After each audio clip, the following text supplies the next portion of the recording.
Hey guys, so I'm just sitting here eating my favorite cereal ever. It's called muesli. It's delicious. It's a weird thing they have here, and I think they have it in the States supposedly, but I'm gonna have to find it because it's busting up. Anyway, I thought I'd make a video about Rome because I haven't made it yet, and I'm not doing anything, and it's Saturday night, and I'm just sitting at home. But I went to a CC today, and I'll tell you about that in another video. But anyway, last weekend we left on Friday morning and we took a bus to Roma, and it was awesome. A really fun weekend. The city is really big.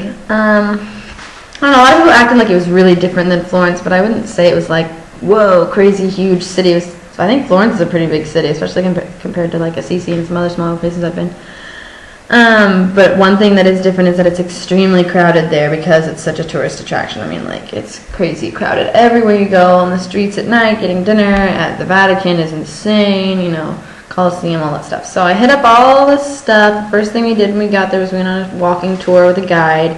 We had to see the Colosseum, which was annoying because it had scaffolding all over it because they were cleaning it, so it was like not as picturesque as it should have been, but it was still really cool. And then we got to see the Trevi Fountain, and when I saw it, I literally gasped. I was like, oh my god, it's real life, and it's not Las Vegas, it's like the real fountain that I've seen so many times in movies, and oh my gosh, I freaked out. So that was fun. Tossed my coin in, took some pictures, we kept walking. I saw the Pantheon, which I just thought was like a building. I didn't even know that there was this whole like dome thing on the inside, and it was like gorgeous, and I was just like jaw dropped to the floor. It was so gorgeous. We just kind of walked around and saw some historic little piazzas and things, and we stopped in this one called Piazza Novana with a big fountain in the middle, and it's like, I don't know, we saw all kinds of cool things on the tour. It's just a very historic city. It's kind of hard to like fathom that it's like the stuff there is actually as old as it really is. Like, I went through the Roman Forum on the last day I was there, and it's just crazy. Stuff dates back to like 447 BC, and you're just like, what? How Julius Caesar actually walked around, and what? Like, how? It's so hard to comprehend. It's just hard to comprehend. And it's kind of like a sensory overload if you go to Rome. There's just so much to see, and everything is like so detailed and gorgeous and crazy, especially when you go to the Vatican. It's just like, crazy. So that first day we did our walking tour, and then we went back and we went and had dinner. One of my friends from my program knew some people that were studying abroad in Rome. So we met up with them, her friends, and they showed us like some cool things. And we went to dinner. Where did we go to dinner? Oh, it was before we met up with them. The girls just went to dinner. And I got pasta carbonara because that's like a Roman thing. I keep going and getting all the specialty things at every city we go to because every city is like famous for something apparently. So carbonara at home is like a cream sauce with peas and bacon and stuff. That's not at all what it is here. It's like egg sauce with bacon bits in it. So it's different, but it's good.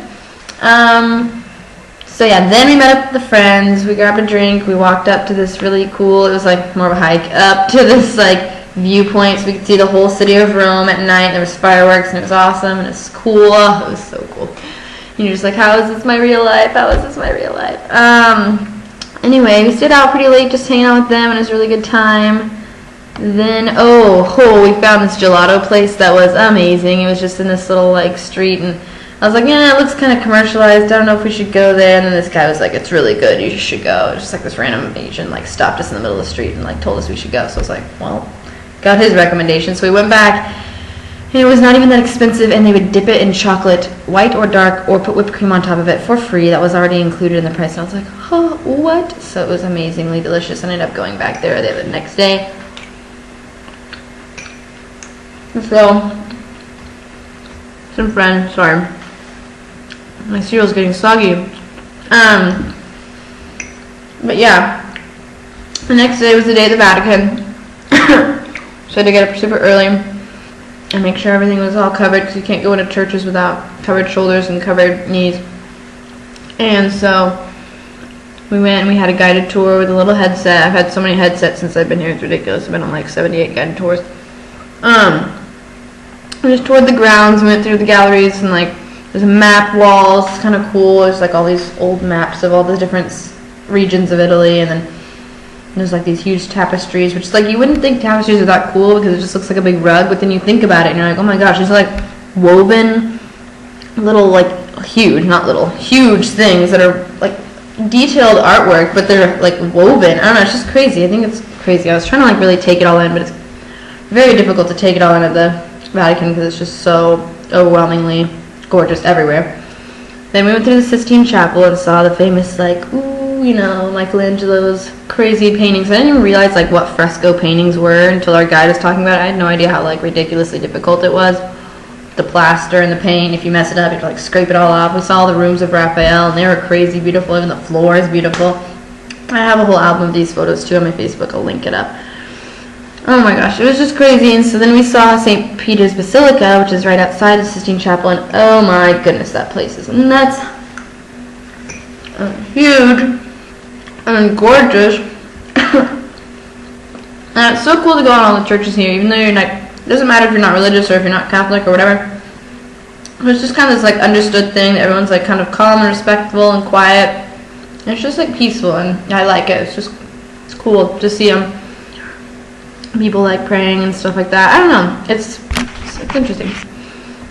So we wandered around in there. It was very easy to get lost. I almost got lost, and I was like, oh god, I'm going to be lost in this humongous church, and I don't know how to get back to the hotel now. So that was scary, but I found my friends, and we went down underneath the basilica to like a little tomb area where they keep all the popes and their like coffins and stuff like that. It was crazy. It was weird, crazy. I was just like, oh, this is so much history. I can't even handle it. Then we went to lunch, and it was kind of a bust, but that's okay because dinner was bomb. So we wandered around, and we ended up going to the Colosseum and went inside it. It was like €12 to get inside the Colosseum and the Forum, so it was like a 2-day pass. And we just roamed around in there, roamed around, pun intended. And it was really cool. It's just like, again, so hard to fathom that like that was the real place where people really did all the weird lion fighting and crazy shit like that. Like, so sorry. But yeah, that was cool. We all took a piece of the Colosseum. Oops, sorry, my bad. Just have a chunk of rock that's from the Colosseum. It's pretty cool. It's casual. Then we went back home. I took a bath because we had a bathtub and I had time, and it was the most like luxurious thing. I was just like, I'm in a 4-star hotel in Rome in a bathtub. What is life? It was awesome. Then I went out to dinner with the boys, and we had this amazing dinner at this place called Tony's. I got penne alla vodka, and we also got this atricia pasta. I don't know. It's like this other thing that's Roman. It's like spicy tomato sauce and bacon. I don't know. I like the penne alla vodka way better, and it was so bomb. It was just fun. I love having meals in Italy because you guys just sit and you just chill, and like it takes like 3 hours, and you don't even realize the time is going by. It's just so relaxed and fun, and the food's always amazing, obviously. And then we got tiramisu at the end. I don't usually like tiramisu, but it was amazing. Got limoncello. Oh, it was good. It was so fun. Then we met up with our friends, some girls, and we went to this little club. Well, we went to a bar first, but my other friend had a little connection or whatever, so we found out about this little place to go. We got to sit in a little VIP area. And it was stupid, but it was a lot of fun. We just danced for like 4 hours, like crazy, sweaty, nasty, but it was so much fun. It was like American music, and we were just like having a great time, and it was good times. Then we walked back to the hotel, and we were just like singing in the streets, and just it was so funny. It was just crazy, but then we got there and barely got any sleep, and then we had to wake up, and it was our last day, and we only had until about 2 o'clock, so we just wandered around and went to the Forum, and we were so tired and in a daze. We were just like, okay, and it was like we couldn't even handle any more history or art or anything, but we checked that out. It was pretty cool. And then we just walked back to our hotel and went on the bus back home. And again, it was so nice to get back to Florence, our little home. It was nice. And we just settled in and got ready for the next week. So that was my weekend in Roma. I loved it. I highly suggest visiting. But first you need to come to Florence because it's good. And that's all.